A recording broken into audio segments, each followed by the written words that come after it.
Hello my friends, নিউ অ্যান্ড Baishakhi back to my চ্যানেলে সবাইকে স্বাগত। তোমরা সবাই কেমন আছো? আবার চলে এলাম তোমার কাছে একটা মিনি ব্লগ নিয়ে। হ্যাঁ বন্ধুরা, কে কে খেতে মালপোয়া ভালোবাসে বলো তো? আমি তো অনেক ভালোবাসি, পছন্দ করি। তো আজকে বিকেলবেলা কিন্তু মেয়েটা এসেছে মা বাড়ি থেকে, তো তার জন্য মেয়েটা খুব মন খারাপ করে বসেছিল যে মা আমি কিন্তু খেতে পার আর আমাকে মালপোয়া বানিয়ে দাও, আমি ভাত খাবো না রাত্রিবেলা, আর কিছু আনলে বাকি আমি কিন্তু খাবো না। তো তার জন্য আমি কিন্তু মালপোয়া বানিয়ে নিচ্ছি। আর তোমাদের দাদাভাইকে বলেছিলাম কাজে যাওয়ার সময় যে আমাকে 100 গ্রাম ময়দা এনে দিও আর আমাকে 100 গ্রাম সুজি এনে দিও। তো দাদাভাই আমাকে নিয়ে এসে দিল। তো ওর মধ্যে আমি দিয়েছি সুজিটাকে প্রথমে ভালো করে জল দিয়ে ধুয়ে নিয়েছি।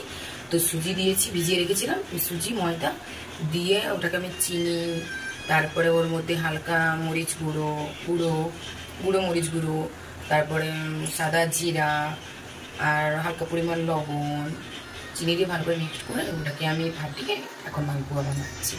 কারা কারা খেতে ভালোবাসে তারা অবশ্যই আমাকে কমেন্ট করতে ভুলো না কিন্তু। আর দেখতেই তো পাচ্ছ যে প্রচণ্ড পরিমাণে গরম, রান্না টান্না কিন্তু করাই যাচ্ছে না। তো তারপরেও আজকে এটা করলাম। আর আমার তো শরীর ভালো না, দাদাভাই কাছ থেকে এসে কিন্তু আমাকে কিন্তু বলছে অনেক করে যে শোনা করতে হবে না, ছেড়ে দাও, যেটা করেছো আর তুমি কিন্তু রেখে দাও, মাথা যন্ত্রণা করছে যখন ফ্রিজে ভরে দাও। আমি বললাম দেখো শোনা বেশিটা নেই, অল্প পরিমাণ আছে, তুমি একটুখানি করে দাও। তো দাদাভাই কিছুটা করে দিল। তা আমি বললাম যাও শোনা একটুখানি ফ্রেশ হয়ে আসো। তারপরে ফ্রেশ হতে গেল।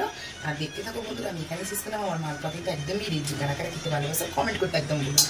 আমার পাশে থাকো, আমার সাথে থাকো, পাশে থাকা বেলাইকনটা চুম করে অন করে দাও, যাতে আমার নোটিফিকেশন খুব তাড়াতাড়ি তোমাদের কাছে পৌঁছে যায়। এরকম যাতে ভালো ভালো আরও খাওয়া যাতে তোমরা পেয়ে যাও, চোখের সামনে দেখতে পারো আমি কীভাবে বানাই, সেগুলো একটু তোমাদের সাথে শেয়ার করি। আমি যা প্রোডাক্ট ইউজ করি বা কোনো খাবার বানাই আমি তোমাকে ইউজ করি এখানে, কিন্তু পুরো যা কিছু মানে আমি সোশ্যাল মিডিয়ার মধ্যে। তো তোমরা কিন্তু দেখি না, আমার নিজে কিন্তু বানানো আজকে হয়ে গেছে। আর অলরেডি তোমরা এখন বলবে যে বলি তুমি কেন সাজো। সত্যি কথা বলতে আজকে রান্না করার পরে আজকে শরীরটা আমার খুব প্রচণ্ড খারাপ করছিল, তো যার জন্য আজকে আমি সাজছি। আর তোমরা তো দেখতেই পাচ্ছ যে এত আমার গরম লাগতেছে, যার জন্য সাজানো। তো আজকে ভালো থাকো, সুস্থ দেখো। আর আমার মালপোয়া কেমন বানানো হলো আজকে সেটাই তোমরা কমেন্ট করে বলো। এখানে ভিডিও শেষ করলাম, দেখা হচ্ছে পরে নেক্সট ভিডিওতে। All bye, tata friend.